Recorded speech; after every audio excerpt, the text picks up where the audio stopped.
ఆ crime register అయిన తర్వాత అది కూడా 307 సెక్షన్ ఇంకా other sections non bailable sections మీద ఒక క్రైమ్ రిజిస్టర్ అయింది. తర్వాత చంద్రబాబు నాయుడు గారు దాని మీద యాంటిసిపేటరీ బెయిల్కి వెళ్ళడం జరిగింది. యాంటిసిపేటరీ బెయిల్ కూడా హైకోర్టు వారు శాంక్షన్ చేయడం జరిగింది.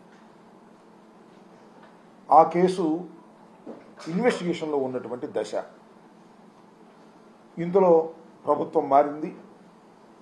చంద్రబాబు నాయుడు గారి నాయకత్వంలో ఉన్నటువంటి కూటమి ప్రభుత్వం అధికారంలోకి వచ్చింది. అధికారంలోకి వచ్చిన తర్వాత ఇవాళ పత్రికల్లో చూసాం.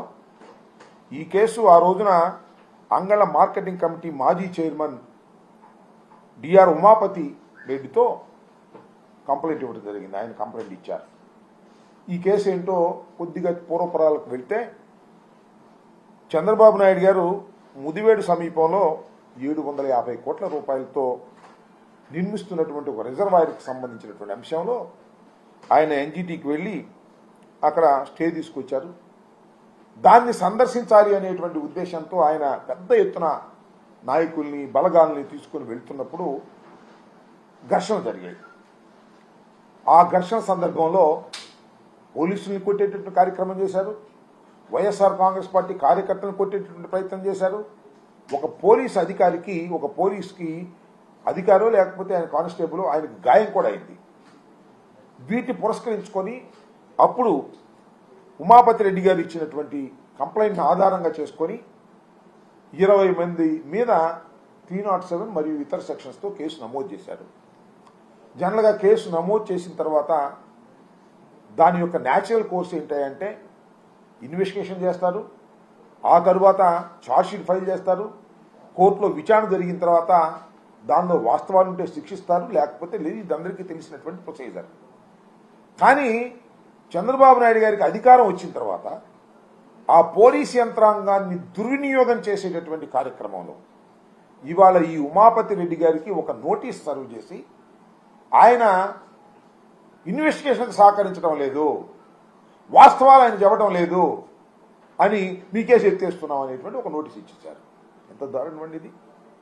ప్రజాస్వామ్య దేశంలో అతను ముఖ్యమంత్రి కావచ్చు, ప్రధానమంత్రి కావచ్చు, ఎంత గొప్పవారైనా కావచ్చు, ఒకసారి కేసు రిజిస్టర్ అయిన తర్వాత అది కోర్టుకు వెళ్ళకోకుండానే దాన్ని పోలీసుల ఇన్వెస్టిగేషన్లోనే క్లోజ్ చేయాలనే ప్రయత్నం చేయటం అనేది అధికారంలో ఉన్నాడు కాబట్టి చంద్రబాబు నాయుడు గారు చేసుకుంటున్నారు.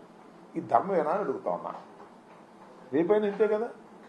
ఇంకో కేసు వచ్చినా కూడా ఏదైనా కేసులు జరిగితే ఇన్వెస్టిగేషన్లోనే దాన్ని తొక్కేసి నేరస్తుల్ని పక్కన పెట్టేసేటటువంటి ఒక దుష్ట సాంప్రదాయాన్ని నారా చంద్రబాబు నాయుడు గారు తీసుకురావడం అనేది చాలా దురదృష్టకరమైనటువంటి పరిణామం. ఇవాళ ఏం జరుగుతూ ఉందంటే రాష్ట్రంలో వారి మీద ఉన్నటువంటి కేసుల్ని, ఎవరి మీద, తెలుగుదేశం పార్టీ వారి మీద ఉన్న కేసుల్ని, ముఖ్యమంత్రి గారి మీద ఉన్న కేసుల్ని, లేదా తెలుగుదేశం పార్టీకి ఒత్తాసు పలికేటటువంటి వారి మీద ఉన్నటువంటి కేసుల్ని తీసేసే కార్యక్రమం చేస్తున్నారు. జగన్మోహన్ రెడ్డి గారు వైఎస్ఆర్ కాంగ్రెస్ పార్టీ మీద కొత్త కేసులు సృష్టించి పెడుతున్నారు. మీరు చూశారు కదా. ఎన్టీఆర్ భవన్ మీద అంటే తెలుగుదేశం ఆఫీస్ మీద దాడి జరిగిందని కేసు రిజిస్టర్ చేస్తే ఇన్వెస్టిగేషన్ దశలో ఉంటే దానిలో కొంతమందిని 41 నోటీస్ ఇచ్చి అరెస్ట్ చేసి వదిలేస్తే మళ్ళా కొత్తగా కేసు ఓపెన్ చేసి దానిలో 307 వేశారు.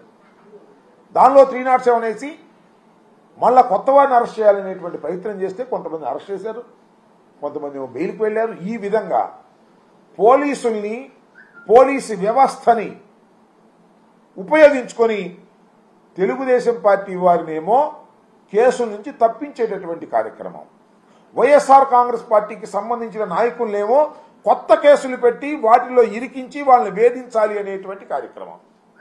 ఇంత దుర్మార్గమైనటువంటి పరిపాలన ఇంతకుముందు ఎప్పుడు జరగలేదు. మరి చంద్రబాబు నాయుడు గారు ఇంతకుముందు కూడా చాలా సందర్భాల్లో తెలుగుదేశం వారి మీద కేసులు ఉన్నాయి, వైసీపీ మీద కేసులు ఉన్నాయి. మేము వస్తేనే వైసీపీ మీద కేసులు తీసేసే కార్యక్రమం చేయలేదు.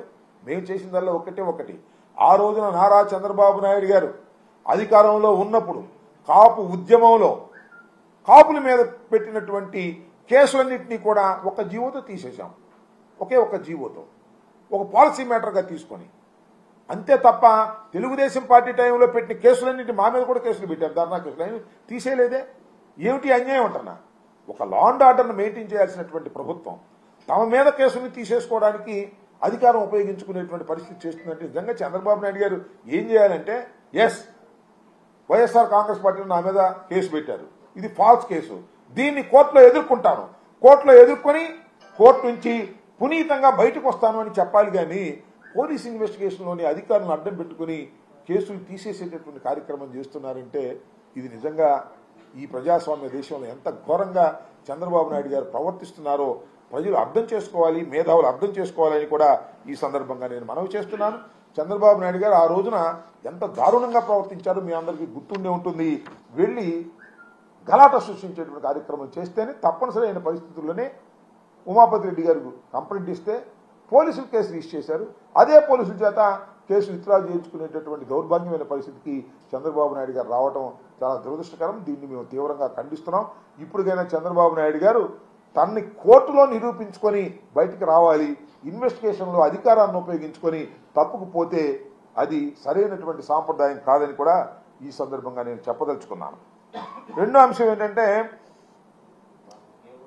రాష్ట్రంలో ఒక చాలా చిత్రమైనటువంటి పరిస్థితి వచ్చింది. చంద్రబాబు నాయుడు గారు వచ్చిన తర్వాత అన్ని సిండికేట్లు ఇవాళ